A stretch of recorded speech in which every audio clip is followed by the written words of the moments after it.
Que Dieu bénisse chacun des enfants d'Israël. Nous tous, qu'on soit bénis de Dieu, nos soldats et tous ceux qui sont encore prisonniers des forces du mal, qui reviennent immédiatement en bonne santé. Même si ça tient du miracle, que ce soit un miracle. Voilà.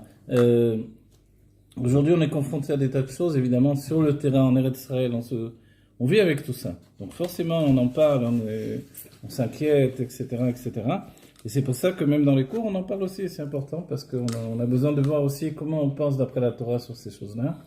Dans la Chassidut Chabad, il y a un enseignement du Rabbi qui est important. Il revient sans arrêt.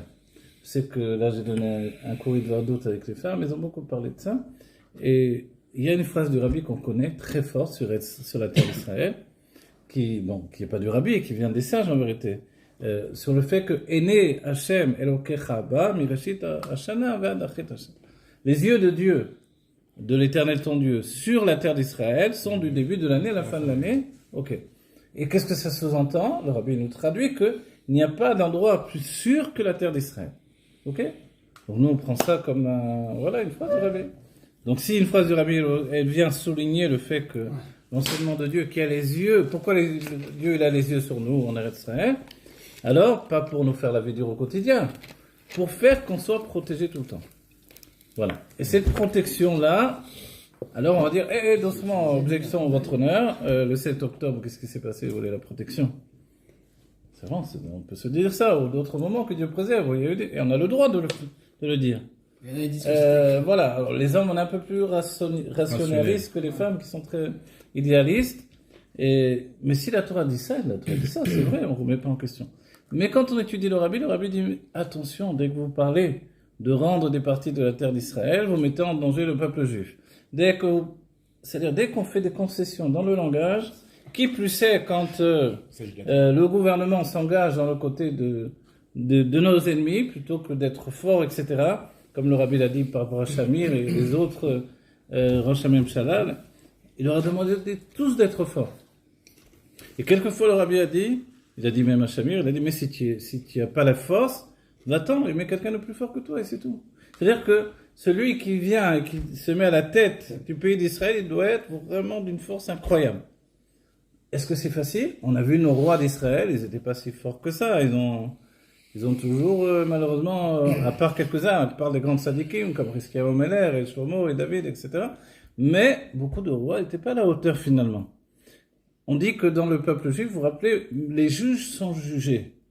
Vous vous rappelez le peuple juif, on rajoute encore d'autres éléments. On dit, un patron qui prend des employés juifs, il leur donne jamais assez.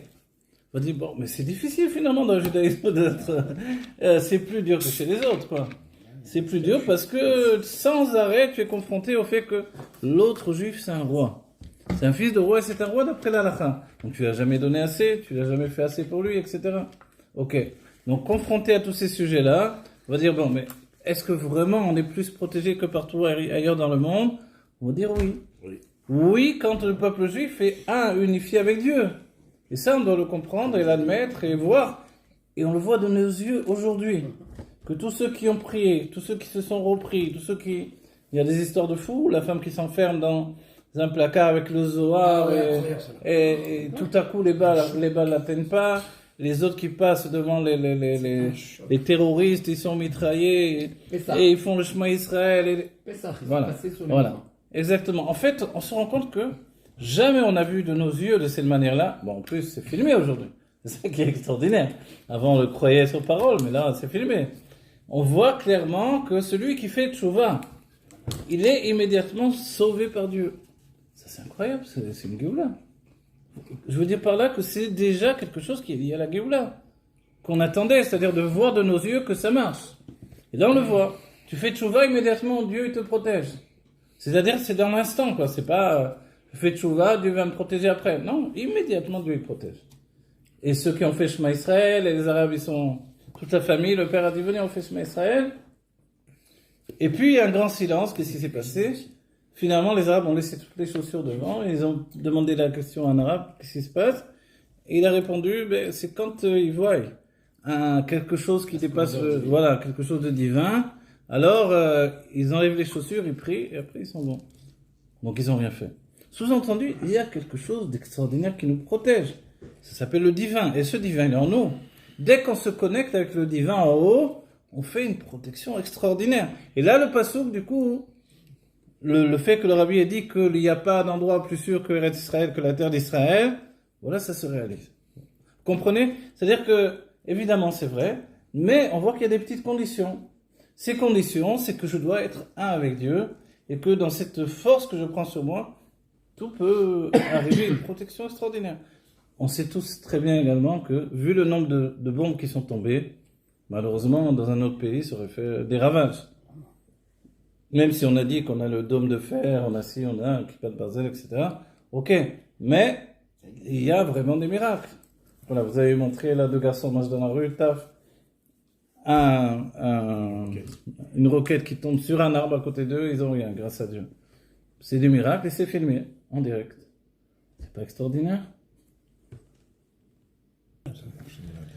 Voilà, c'est vrai qu'il y a des objections dans les coulisses. Il y a des objections dans les coulisses. Et ces objections, elles parlent de choses que moi-même j'ai dit. Je crois pas que... Je sais. C'est les rabbis, quand tu étudies à maman de rabbi, les rabbis n'attendent pas qu'on vienne leur mettre des objections. Eux-mêmes, ils mettent des objections. Pour après essayer de comprendre au bout du compte des choses. C'est-à-dire que, effectivement, il y a des tas de fois où, le 7 octobre, quoi, on va dire, des enfants, des petits bébés, des trucs qui ont, ou même un enfant dans le ventre de sa mère, quoi, il devait mourir, etc. Alors c'est vrai, d'une manière très froide et, je sais pas, philosophique, kabbalistique, on peut dire oui, c'était son destin, etc. Mais nous, compte tenu qu'on voit pas les âmes et qu'on n'en sait rien, concrètement, il s'est passé une histoire sauvage, terrible, et voilà, c'est tout. Donc il avait fait aucun mal devant Dieu pour subir ça. Bon, maintenant, il y a une autre explication, c'est que ça s'appelle Kiddush Hashem. Kiddush Hashem, d'un certain point de vue, je vous le dis entre nous aussi, l'auto-critique, c'est que je peux dire, ah, mais les Arabes aussi, peut-être, ils parlent de ça, de Kiddush Hashem. Ouais, aussi, ils meurent, ils vont dans le Gan Eden. Quelle différence avec nous? Ah, mais eux, leur Gan Eden, voilà, eux, le Gan Eden, c'est des vierges, etc. Donc, on voit, ça s'appelle de la gassose, de la grossièreté. Tandis que nous, on sait que l'âme atteint sa réparation et qu'elle s'élève beaucoup plus haut qu'elle était auparavant, même plus que tout le travail précédent, elle peut lui permettre de s'élever. Et ça, c'est extraordinaire, évidemment, parce qu'elle est plus haut que tous les grands tzadikim. Mais on ne peut pas le désirer, les khatrila, c'est-à-dire, a priori, on ne va pas demander Dieu, à moins d'être Rabbi Yosef Karo, qui a prié Dieu, qui a dit, moi aussi je veux mourir comme Rabbi Yosef Molcho. Rappelez Rabbi Yosef Molcho? On a rajouté Rabbi pour dire tellement le niveau qu'il avait atteint. C'était un juif d'Espagne, il ne savait pas qu'il était juif. Tout à coup arrive un homme qui disait qu'il venait des tribus perdues, ok? Et puis il a commencé à éveiller son judaïsme, etc. Et lui c'était un maran d'Espagne, c'est-à-dire son judaïsme était caché sous la table, quoi, on va dire. Tout à coup il s'est éveillé tellement qu'il a décidé lui-même, il s'est fait la Brit Mila, tout seul. Je sais pas comment on fait ça concrètement, de faire tout seul la Brit Mila, de pas s'évanouir aux moitié du travail, etc. Et finalement il s'est mis à étudier, il est devenu un Talmid Chacham, la Gemara tout seul, etc. Il avait atteint un niveau de roi Kodesh d'Esprit Saint où il prédisait même l'avenir. Il est même arrivé à Rome chez le pape, il a prédit un tremblement de terre à Rome, et c'est arrivé. Alors ils ont dit, mais c'est un homme saint, etc. Ils ont dit, viens, deviens un homme saint chez nous, quoi. En vérité, entre tous les saints du calendrier, il n'y en a pas beaucoup de vrais, quoi. Pourvu qu'on a maintenant on en tient un vrai, on regarde, quoi. Et évidemment, il a refusé, et finalement, ils l'ont tué. Je sais plus, ils l'ont brûlé sur le bûcher. Et à ce moment-là, Rabbi Yosef Karo a entendu comment il était mort. Il a dit, mais moi aussi, je veux mourir comme ça. Moi aussi, Dieu fasse que je meure comme ça. Nous, ça nous paraît difficile de dire ça. Aujourd'hui, on n'a plus l'état d'esprit de demander de mourir comme ça. Mais Rabbi Yosef Karo, qui a écrit le Shulchan Aruch, c'était avant qu'il écrive le Shulchan Aruch, et il avait un malach qui parlait de sa bouche, vous vous rappelez, son Maggid, qui parlait à travers sa bouche, parce que normalement, on a un ange qui nous apprend la Torah. Lui, c'était dévoilé chez lui. Et le malach, il a dit, tu peux pas. Pourquoi?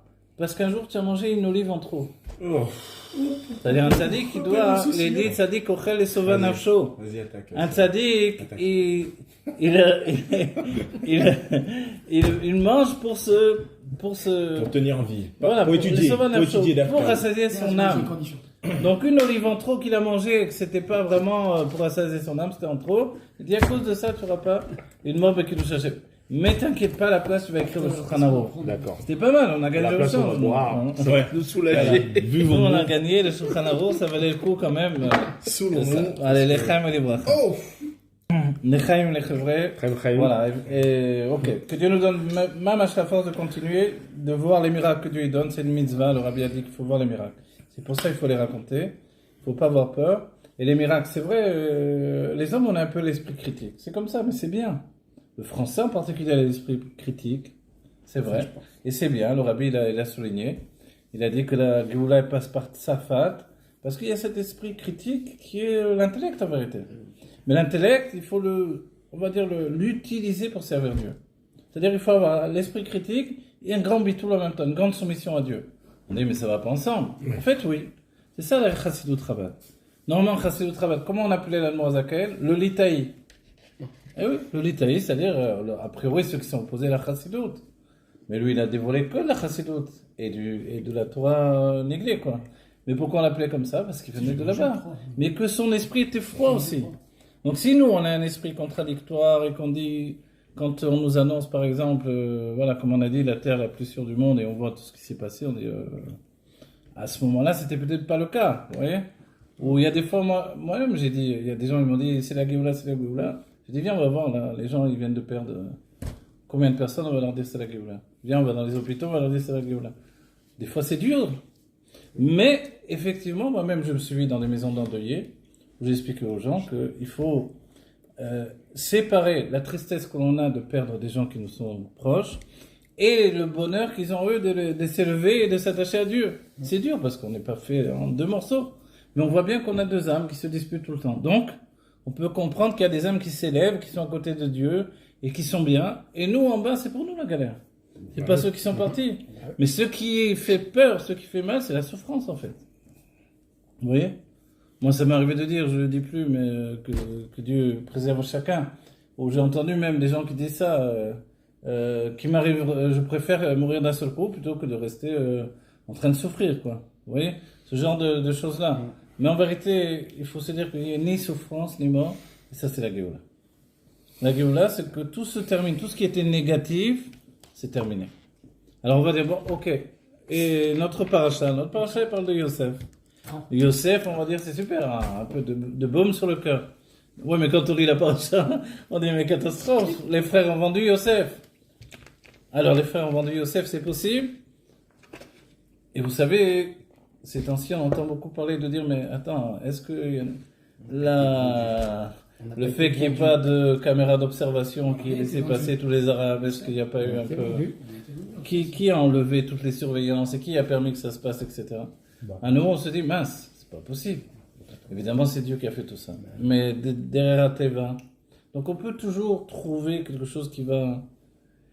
Mais est-ce que c'est notre recherche à nous personnels, finalement, de chercher ça? On va se dire c'est Dieu qui fait tout, maintenant on n'a plus le temps. Une fois que les choses sont passées, il faut qu'on aille vers la Géoula. Et ça, c'est notre travail à nous. C'est-à-dire qu'on peut rester bloqué sur tout ce qu'il y a de mauvais. Et je vous dis franchement, moi je suis resté bloqué pendant un bon moment. Parce que j'ai pas bien digéré ce qui s'est passé. Il y en avait qui parlaient, ils faisaient des cours tranquilles. Moi, j'y arrivais pas du tout. J'étais complètement déchiré. Je pouvais plus. Et je pouvais plus, c'était trop. Trop de souffrance, trop de mal, d'un seul coup, je me suis dit, mais on est revenu à quelle période là? On est revenu dans l'époque des goulags, on est revenu dans les pogroms, c'est pas possible. C'est quoi cette régression? Pourquoi? Forcément, on est obligé de se demander. Alors, quand on voit notre paracha, Yosef qui est vendu par ses frères, le Chassidut nous dit que, et le Zohar, la Kabbalah, qu'en fait, c'est vrai qu'il devait descendre. Même dans la Gemara, on comprend ces choses-là. Il devait descendre en Égypte. Alors on dit, mais pourquoi les frères, finalement, ils ont été punis, qu'après, il y a eu même les 10 Harugei Malchut, les 10 tzadikim qui sont morts pour payer tout ce qui s'est passé là. Mais parce qu'ils n'ont pas eu pitié de leurs frères. Ils l'ont vendu comme on vend un objet, comme on vend un esclave, parce qu'il était beau. Et quand ils sont partis le chercher en Égypte, après, quand on va voir les prochaines parachutes, là, ils vont le chercher où ça? Du côté des prostituées. Parce qu'ils se disent, il était tellement beau, où tu veux qu'il finisse? Ouais. Il va finir du côté des prostituées. C'est vrai que le fils de Rabbi Ishmael lui-même, on l'a trouvé du côté des femmes à Rome, et là-bas, il faisait rien, mais il y avait des femmes qui le payaient juste pour le regarder tellement il était beau. Donc imaginez Yosef. Donc les frères sont partis pour aller chercher Yosef dans les endroits pas catholiques, comme on dit Chez nous les Juifs. Chez nous, les Juifs. Alors, donc, mais ça nous choque finalement tout ça, non? C'est-à-dire que, est-ce que nous on aurait été capable de faire ça devant notre propre frère? Non. En Martinique, en Corse, je sais pas, chez les Marseillais, chez les... Marseille, On dit non, c'est pas possible. À Marseille, oui, à Marseille, oui. Mais ça choque, quoi. Chez les Siciliens, il se fait pas un truc pareil, j'en sais rien. Des fois, les bandits, c'est les gens les plus honnêtes. Et les grandes sadikim, voilà. Et les grandes sadikim, on se dit, mince, qu'est-ce qui s'est passé? Ouais, et là où on voit, c'est ce qui s'appelle la justice de Dieu. Et nous, ce qui nous choque finalement, au bout de tout, des siècles après tout ce qui s'est passé sur l'histoire du judaïsme, parce qu'on est dans la Géoula, on va dire à Dieu, Toda Hashem Shanaf Tabi. Vous connaissez cette phrase? Merci Hashem de t'être, Robert Shechet il traduit comme ça, de t'être acharné contre nous. La vraie racine, Anaf Tabi, c'est d'avoir été en colère contre nous, c'est-à-dire en colère, d'avoir donné la colère terrible qui a porté les plus grands malheurs. On va dire merci. Mais attends, on est fou, on est complètement masochiste, quoi. On va dire Toda pour ça. Toda, ça veut dire, en hébreu, une Toda, c'est une conscience. On va comprendre tout à coup, c'est pour ça qu'il devait y avoir ça. Vous voyez ce que ça veut dire? J'ai l'impression, une petite impression d'aujourd'hui, c'est qu'on commence à avoir une bribe de compréhension de tout ça. C'est ce qu'on est en train de vivre aujourd'hui. Moi, ne croyez pas, hein, je suis le dernier des derniers à aller dans le sens, il faut mourir, il faut truc, machin.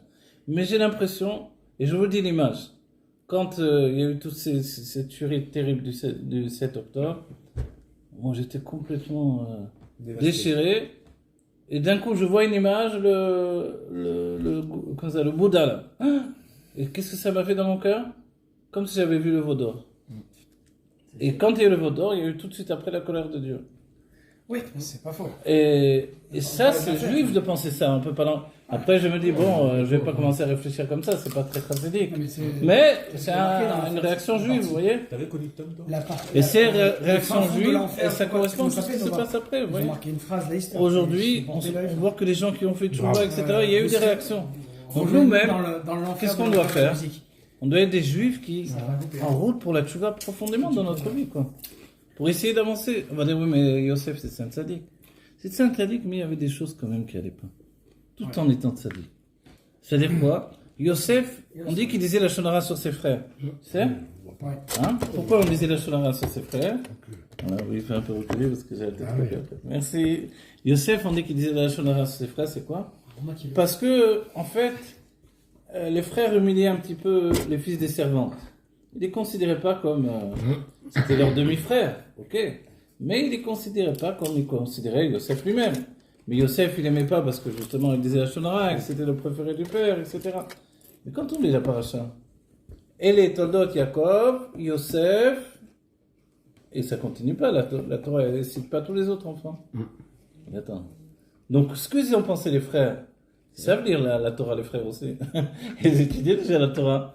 Donc, quand la Torah a dit, voilà les Toldot Yaakov, c'est Yosef, qu'est-ce qu'on va penser? Évidemment, c'est Yosef, le nouveau prince de la génération à venir. Il y a eu Yaakov, qui a reçu, on va dire, Sanessiout, qui est devenu le prince du peuple juif après Yitzhak, et Yitzhak, lui, il est devenu après Abraham. Il y avait toujours un peu des ratés à droite à gauche. Ishmaël, voilà, Ishmaël, et puis Esav, et tout à coup, les frères ont dit, mais ça va continuer alors. Ça va être Yosef, et nous on est dégagé. La preuve en est que dans la Torah, le roi Kodesh savait très bien qu'elle allait être écrite, elle est Toldot. Yaakov, Yosef. Il n'y a pas écrit les noms des frères. Il n'y a que Yosef en fait. Et après la Torah, elle précise que Yaakov il aimait Yosef plus que les autres frères, parce que c'était le fils de sa vieillesse, comme on dit. Donc il le récompensait, il lui donnait plus de présents qu'aux autres, etc. Donc on va dire, mais attends, il a tout fait pour qu'il soit jaloux. Et eux, ils ont pensé, c'est des tzadikim qui, toute leur vie, ils sont attachés au judaïsme. Qu'est-ce qu'ils voulaient? Ils voulaient l'âme divine, ils voulaient la gdusha. Pour une fois, on découvre des enfants qui vont pas partir à droite, à gauche, qui sont pas des voyous, qui sont des gens bien. Et Yosef les a transformés en assassins finalement. En vendeurs, ils ont fallu le tuer quoi. Je dis, mais comment c'est possible? Comment ça peut déraper ça? C'est la folie, non? Vous vous rendez compte quand on analyse comme ça, on se dit, mais ça a dérapé, alors que c'était tous des tzadikim. Et on dit en fait, en eux, il y avait quelque chose qu'ils savaient, qui devait faire descendre Yosef en Égypte. C'est-à-dire que on va le voir, on va dire, mais vraiment ça le prenait comme ça, c'était plus fort qu'eux. On dit la preuve en est avec ce qui s'est passé avec Yehuda. Vous voyez dans notre paracha, Yehuda, il y a l'histoire de ses deux enfants, vous vous rappelez? On tire de là le nom, l'onanisme, c'est-à-dire un homme qui, les sages disent une image, il labore à l'intérieur, mais il ensemence à l'extérieur. Donc il s'unit avec sa femme, mais il donne sa semence à l'extérieur. C'est ce que faisaient les fils de Yehuda. Donc ils sont morts l'un après l'autre. Ok? Parce que, évidemment, Dieu n'était pas content de ça. C'est le contraire de la Torah. Voilà, il vaut mieux prendre un préservatif, encore mieux que faire ça. Ok. Le deuxième, on va dire, mais le premier, il a fait ça, ok. Mais le deuxième, parce qu'il y a la mitzvah de Khalitsa, vous vous rappelez? Quand un frère n'a pas eu d'enfant, l'autre frère, le Yiboum et la Khalitsa, le frère, il doit venir, et donc maintenant il se marie avec sa belle-sœur, et il va donner une descendance à son frère. Voilà. Mais l'autre frère, il s'est dit, attends, les enfants, c'est pas mes enfants finalement. Je vais amener au monde des enfants qui sont pas les miens. Il n'a pas digéré l'histoire, il a dit, moi aussi j'ai pas envie, il a jeté sa semence par terre. Dieu a vu ça, il a dit, mais on est en train de faire le peuple juif, le peuple de Gdoucha, et ça part comme ça, complètement tordu. Alors, finalement, Yehuda, lui, il savait pas a priori ce qui se passait là. Il a dit, bon, on va calmer un peu. Attends que l'autre grandisse, on va voir. Donc, deux hommes, elle a tué déjà cette femme. C'est ça ce qu'il a pensé, Yehuda. Et puis, Yehuda, il a été pris à son propre piège, finalement. Au lieu de lui donner le prochain fils, il s'est retrouvé, lui, sa femme, Niftalet, et il se retrouve tout à coup sans femme, et il voit une femme très très belle sur le chemin, qui est en fait sa belle-fille. Sa belle-fille. Et on va dire, mais attends, il la connaissait pas, etc. Alors il y a deux versions, vous vous rappelez dans le Rashi? Elle avait couvert son visage. Oui, mais pourquoi elle a été attirée par elle? Parce qu'elle avait couvert son visage. Alors on dit non, il y a une autre version qui dit que dans la maison, elle avait le visage couvert. Et que tout à coup, il a voyé le visage découvert, et que alors il a trouvé tellement belle, tellement attirante qu'il a été vers elle. Attends, c'est comme ça, il ne pouvait pas se maîtriser. Et tout à coup, on découvre le même sujet qu'avec les frères de Yosef. Il y a des fois dans la Gdoucha quelque chose qui fait que même les grandes tzadikim ne peuvent pas se maîtriser. Et dans la Gemara, on nous donne un exemple. Il y avait le Satan qui s'est mis d'un côté d'une berge, et de l'autre côté de la berge, il y avait Rabbi Akiva. Et il s'est montré dans la femme la plus belle du monde.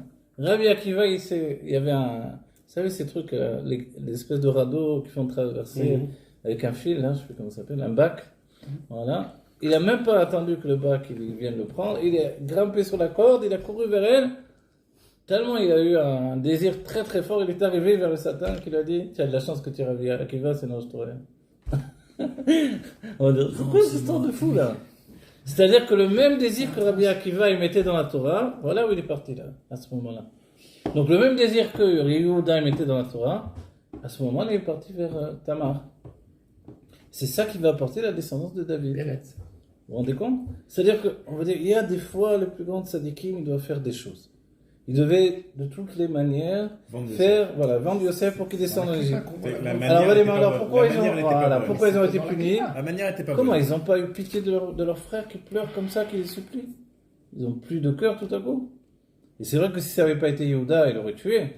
Si ça n'avait pas été Reuven non plus, ils auraient déjà, je ne sais pas quoi, depuis longtemps, ils auraient tué. Donc on va dire, ça a été... ces deux-là, ils ont réussi à calmer les choses, mais... quelque chose de négatif s'est transformé en positif. C'est quoi le positif? C'est qu'à la suite, Yosef va enlever 210 ans d'esclavage au peuple juif, finalement. C'est pas mal. C'est pas mal quand même, ça vaut le coup. Ok, mais c'était pas conscient tout ça. Vous comprenez? C'était pas conscient de penser que les choses pouvaient arriver par quelque chose de tordu. Bien, voilà. Mais nous, dans nos vies, il n'y a pas des trucs tordus qui sont arrivés les uns les autres? Non. Il y a toujours eu des trucs tordus qui sont arrivés dans notre vie. Ces trucs tordus qui sont arrivés dans notre vie, c'est là où les choses ont bougé. Mais pourquoi c'est tordu? Parce que ça nous bouscule. Parce que tout à coup, Dieu veut pas qu'on reste tel qu'on est. On a peur, on sait pas comment on va faire, qu'est-ce qu'ils vont penser, qu'est-ce qu'ils vont dire. C'est le bon moment. Voilà. Et on fait. On avance. On n'est plus le beau gosse sur la Tmouna, là. Vous connaissez une histoire. Il y en a un qui arrive au show comme Achane Yehuda. Il dit, alors c'est caché ce que tu veux? L'autre dit, mais attends, comment tu me suspectes? Regarde la photo de Baba Salé, là.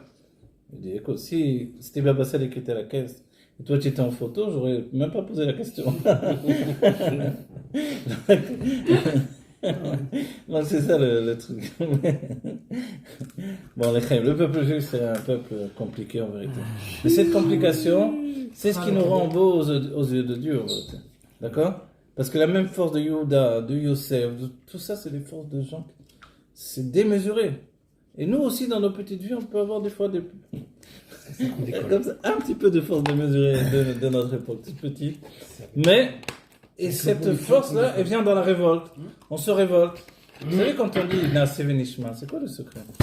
C'est que d'abord, on fait de Dieu tout ce que tu veux, ok?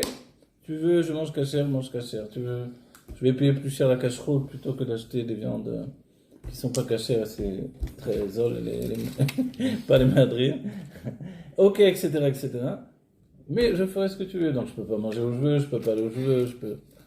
Ok, je vais faire tout ce que tu veux, et la cache-route, Shabbat, la Tarat HaMishpacha, tout. Tarat HaMishpacha, ça prend la tête aux hommes, faut dire la vérité, hein. Les hommes n'osent pas en parler, mais genre, il y en a des fois, ils viennent me voir. On peut en parler si vous voulez, hein. Il y en a qui viennent me voir, une fois, il y en a qui vient me voir et dit, écoute, je craque, j'en peux plus, tout ce temps, ma femme n'est pas avec moi, je deviens fou, qu'est-ce que je te dis? Voilà. Ça, c'est les hommes. Comment c'est possible, etc. Bon. Et moi, j'ai un copain, il m'a dit, moi, je préfère que ma femme soit enceinte, comme ça, on n'est jamais séparés. Ouais, mais les grands, les jeunes, c'est tout. Vous avez compris. C'est-à-dire que, voilà, le Yetzirah, il s'arrête pas parce qu'on est religieux. Le Yetzirah, il rentre dans la vie du religieux. Et même les sages ont dit que si tu n'étais pas religieux, tu aurais moins de Yetzirah. C'est sûr. Voilà. Et c'est ça le truc du peuple. Il n'y a aucune énergie. Voilà. Et Non, voilà. Et moi, une fois, je m'en suis rendu compte. Un jour, je n'avais pas de Yetzirah du tout. Je sais pas ce que c'était. Ça rend fou, ça rend nerveux. Je me suis senti c'est pas de vide shalom, pas- de tout. Voilà. Ça, Ça, c'est moule. Et un autre truc encore, je veux dire, quand je suis en route de Je fais Saref, ça, moi. Je fais j'ai moins de Yetzirah que quand je suis en Eretz. malade ou quoi? C'est la folie. En fou, quoi. Là, je suis calme, tranquille, pas de Yetzirah, pas la même chose. Qu'est-ce qui se passe? Le Rabbi Rachab, il dit, mais le Yetzirah, c'est pas du Yetzirah, c'est du Yetzir, tout simplement. C'est-à-dire un mouvement de vie qui vient en toi. Mais comme on a des dessins qui sont pas bons, on l'habille dans des choses pas bonnes, mais en vérité, c'est de même force, voilà, Yetzir. Voilà. Et on doit le tourner vers le bien, c'est tout, on doit l'utiliser. Qu'un homme désire sa femme, c'est normal. Désire sa femme, c'est un problème. Qu'il veuille manger de la bonne viande, c'est bien, mais qu'elle soit cachée, etc. Des tas de choses, en fait. Diriger les choses, et c'est Dieu qui fait comme ça pour qu'on fasse des rabbats tartonim.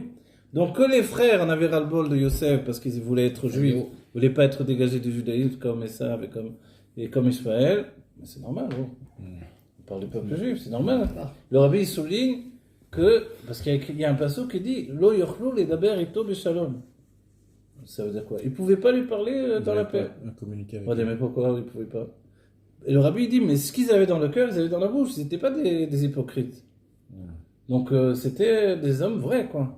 Tu veux nous dégager du judaïsme, ça va pas, nous on te tue. C'était ça le frère de Yosef. Ils comprenaient pas, qu'est-ce qui se passe ici? Mais en fait, tout ça, c'était pas aussi simple, évidemment. Le secret de tous les rêves de Yosef, c'est que Yosef était une âme extrêmement élevée, que Jacob le savait. Il était même plus haut, en fait, que les patriarches. Cette âme-là, elle descendait d'un niveau tellement grand que pour lui, descendre dans le monde, c'était un travail difficile, en fait. Et Jacob le savait, et c'est pour ça qu'il lui a offert sa robe avec les passim. Les lignes sur sa robe aidaient les lumières célestes à descendre et à s'habiller dans la réalité. Parce que c'était pas facile pour lui. On dit, il se messalsel besséaro. C'est-à-dire, a priori, dans le sens simple. Les sages nous ont dit, il se maquillait, il se faisait des cheveux, les boucles, les machins. Attends, c'est quoi ça? Qui est déjà tellement beau. Vous vous rappelez comme il était beau, Yosef? Yosef, c'était... on dit qu'il était tellement beau qu'à côté de lui, les hommes, ils auraient tous des singes. Donc, tu es tellement beau et encore tu rajoutes. Mais une fois, moi, j'ai analysé Al-Pi Chassidut, je me suis dit, mais non, Yosef, il a une beauté divine qui vient de Dieu. Mais il fait rien pour ça. Alors, il voulait faire quelque chose, il voulait faire un cli pour ce miracle de Dieu qui lui donnait une beauté qui était un guilou locaux. Alors il se mettait des bigoudis. Alors il travaillait sur. Ouais, mais tu crois que dans les chassidouilles, pour faire les péotes, ils ne mettent pas des bigoudis. Ouais, Ils mettent des bigoudis, hein. Bélis, maintenant. Et une fois, moi, je pris avec, à côté d'un chassid, j'en pouvais plus à la fin. Toute la prière, Ah, arrête! J'avais des sauts, arrête avec ça. Mais parce que, ok. Mais ça veut dire que si Yosef faisait ça et que les frères, ils comprenaient rien de tout ça. Ils n'étaient pas structurés pour. Yosef, c'était un homme des villes et eux, c'était plutôt des bergers. Alors, un homme des villes, ils n'étaient pas préparés pour ça. Et c'est là où le rabbin nous dit, mais Yosef, c'est nous tous. Yosef, il a préparé notre génération. Et c'est là où on voit le nom de Yaakov, c'est Yud. Akev, ça descend le Yud, la sagesse divine, elle descend jusqu'au talon. Et Yosef, c'est Yud Sof. Ça descend jusqu'à la fin. On dit, c'est quoi la fin? C'est la dernière génération. C'est-à-dire notre génération où on va jusqu'au bout. Et là, si Dieu veut, on va aller jusqu'au bout de la guerre. Pour terminer avec le mal, et on va en terminer vraiment, vraiment. Et on comprendra, on va voir tous ces tzadikim, on va leur poser des questions. Ah, tout à l'heure, j'ai pas fini. Je vais finir avec ça. Quand on dit Naaseh Venishma, ça veut dire que je fais tout ce que Dieu me dit. Mais après, la Torah nous dit, le Nishma, c'est-à-dire Naaseh, je fais tout ce que Dieu me demande, sans comprendre rien. Ok, filine, pourquoi des boîtes carrées, je vais mettre sur moi avec de la peau de vache. Ok, j'aurais dit une couronne sur la tête. On a reçu. Ok, ce que tu veux. N'importe quoi. Les sages ont dit, ils nous auraient dit d'aller couper du bois dans la forêt, on aurait fait pas. Voilà, ok. C'est vrai, hein? Ouais. Péché. Ouais, il nous a dit, tu peux pas dire que. Ouais, On fait ça le monde entier. Mangez pas ça, ne mélangez pas le lait et la viande. Bon, on fait ce qu'il veut. Ok. Pourquoi? Que des facilités. Alors, le nishma, c'est quoi? Que l'autre, il faisait ça. Le nishma, on dit que le juif, il peut venir vers Dieu et lui dire, mais je suis pas d'accord avec toi. Tu es pas d'accord avec Dieu? Mais non, je suis pas d'accord. Et je viens de te le dire. Et il y a des sages qui étaient en marloquette avec Dieu. Dans le Gan Eden, même les sages étaient en marloquette avec Dieu. Et c'est comme ça qu'ils ont dit, mais qui va les départager? Il y avait Rabat sur la terre, c'était un grand sadique. Il était très très pointilleux. Il y avait les pour les sujets de Tahara, Negiot, Tahara, c'était Rabat. Alors ils ont dit, lui, il va pouvoir départager. C'est pour ça qu'ils l'ont fait venir, ils l'ont fait monter dans le ciel pour qu'il vienne le départager Dieu et les tzadikim qui étaient en marloquette. C'est-à-dire que nous, quand on n'est pas d'accord avec Dieu, dans le nishma de la Torah, c'est notre droit, Alpi Torah, de dire Dieu, je suis pas d'accord. Moi, je suis que ça. Je suis pas d'accord que tu fasses mourir un seul juif alors que tu as dévoilé la chassidoute. Tu as dévoilé qu'aujourd'hui on doit vivre Besser Nefesh et pas mourir Besser Nefesh. C'est quoi ça? C'est le Moyen-Âge, on retourne en arrière. Ouais. C'est quoi ça? En plein dans C'est quoi ces horreurs là? C'est ça Dieu que tu nous fais? Un peu spécial. Ça veut pas dire que j'arrête de faire Torah Mitzvot, je continue. Le Naaseh, je continue. Mais je suis pas du tout d'accord avec Dieu. C'est quoi cette mentalité de galoute? Vous comprenez? C'est ça le nishma. Le nishma fait qu'en fait, moi je suis d'accord sur rien, je remets tout en question. Et ça, c'est la force du juif. C'est pour ça que le juif, il passe toutes les époques. D'abord, il fait tout ce que Dieu lui dit, comme un imbécile. Et Moshe, on dit qu'il était petit à mamie de l'école d'avant. Petit, c'est-à-dire un simple d'esprit, quoi. Donc il croit tout. Il croit tout ce que t'aimes, vraiment. Il croit tout ce que Dieu. Yaakov, Ishtam, Yoshev Alim. Yaakov, il était tam aussi. Mais Yaakov, quand il a fallu se débrouiller avec Lavan, il s'est débrouillé quand même. Donc en fait, on est comme ça, le peuple juif. À la fois intègre, mais à la fois, on n'est pas non plus des. Voilà. On comprend bien qu'il y a un problème. Donc dans notre époque où tout nous a été annoncé, Iné Mashiach Ba, le Mashiach arrive, c'est la Géoula, Téréphomien Mamad, ça fait déjà. On t'a dit 55 ans, etc., etc. Il y a un problème quand même. Il ne fallait pas nous annoncer tout ça. Il ne fallait pas nous préparer à la Géoula comme ça pour nous donner une grosse galop. Donc, maintenant, tout ce qu'on vit, c'est la dernière fois. Et on rentre dans la Géoula bientôt. Et cette guerre, c'est la guerre pour la rapporter la Géoula. Tout ça, ça n'a pas de sens pour nous. Ça, c'est la Torah, le nishma de la Torah. Maintenant, si on est capable de vivre comme ça, on est équilibré, je vous le dis. Parce qu'il y a aussi des juifs lépreux, dès qu'il y a un problème avec Dieu, alors ils coupent la barbe, ils jettent le chapeau, la kippa, le truc, machin. On ne doit plus réagir comme ça. On doit être nous-mêmes, on ne bouge pas. Notre service de Dieu, c'est pour nous. C'est pas pour Dieu. Dieu, en vérité, n'a rien à faire. C'est vraiment pour nous qu'on fait tout ça, pour que notre âme ait une structure qui nous permet d'être solides et de continuer. Voilà, il n'y a pas besoin de ça en vérité, on en a bien conscience, non? Alors, l'Ia Zav, l'Ia Kesef, Dieu il a tout. Il n'y a pas besoin qu'on lui rajoute. Alors, en fait, c'est pour nous. Mais, quand il nous explique les règles du jeu de la Torah, ça doit se passer comme ça. Donc aujourd'hui, vu que le Rabbi nous a annoncé que des bénédictions, Amen. et qu'il est voulu que ça soit terminé, que Gog ou Magog est derrière nous, et que ça a été la dernière guerre, et avec tout ce qui s'est passé, la Shoah, etc., que Dieu préserve, donc on n'a pas à revenir en arrière et vivre des choses aussi terribles, où il n'y a pas de mots pour voir comment les forces du mal sont déployées sur nous. Alors ça y est, c'est terminé. Que ça soit terminé. Alors de la force d'une Nidva Adout, ce que peut faire une Nidva Adout, le Malach Michael ne peut pas le faire. Les Chaim à chacun d'entre nous, on souhaite que Dieu il arrête maintenant de faire des horreurs. Un crime c'est un crime, même si c'est dans la lumière divine, après c'est magnifique en haut. Ici-bas c'est vécu comme un crime, c'est vécu comme une horreur. Et ça s'appelle la tartone, la conscience inférieure, dans lequel il nous a habillés. Alors Dieu, voilà, fait tchouva de ce côté-là, désolé de te dire. Dieu fait tchouva. Dieu, Sous tchouva, Dieu. Et donne-nous la Géoula Métis de la Amen, Shlomo. amen, Chaim, Chaim. Et je te dis, personne ne t'aime autant que le peuple juif. Chaim, allez voir. C'est sûr. Allez, qui me met en pause là? En stop, vas-y, le gros carré.